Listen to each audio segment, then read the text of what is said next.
ক্ষমতায় এসেছেন, আসার আগে তারা জনগণকে সুন্দর সুন্দর কথা শুনিয়েছেন, ওয়াদা দিয়েছেন, কিন্তু ওয়াদার জায়গায় রয়ে গেছে, ওয়াদা তারা বাস্তবায়ন করেননি। যার কারণে সমাজে বৈষম্য দেখা দিয়েছিল, অপরাধ চরম মাত্রা ধারণ করেছিল, দুর্নীতি গোটা সমাজকে একদম ডুবিয়ে দিয়েছিল।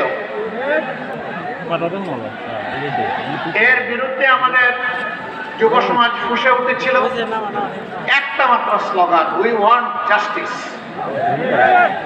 আমরা ন্যায় বিচার চাই, আমার বাঁচার জন্য অধিকার চাই, শিশুর জন্য শিক্ষা চাই, যুবকের যুবতীর জন্য কাজ চাই, মা বোনদের জন্য নিরাপত্তা চাই, ব্যবসায়ীর জন্য নির্বিঘ্ন ভাবে শান্তিতে নিরাপদে ব্যবসা করার পরিবেশ চাই, কৃষকের জন্য জমিতে নিরাপদে উন্নত মানের ফসল ফলানোর সরঞ্জাম চাই, শ্রমিকের জন্য তার শ্রমের ন্যায্য বিনিময় চাই, কর্ম পরিবেশ চাই।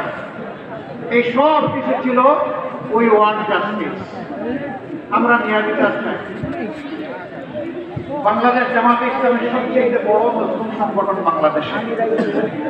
আর কোন সংগঠনের শীর্ষ 11 জন নেতাকে শেখ হাসিনা সরকার ফোন করে নাই, আর কোন সংগঠনের নিবন্ধন কেড়ে নেয় নাই, আর কোন সংগঠনের প্রতীক কেড়ে নেয় নাই, আর কোন সংগঠনের সমস্ত অফিসগুলো তালাবদ্ধ করে রাখে নাই, আর কোন সংগঠনের নেতৃবৃন্দের বাড়িঘর বলডোজার দিয়ে ভেঙে দেওয়া হয় নাই, আর কোন সংগঠনকে শেষ পর্যন্ত নিষিদ্ধ ঘোষণা করা হয় নাই।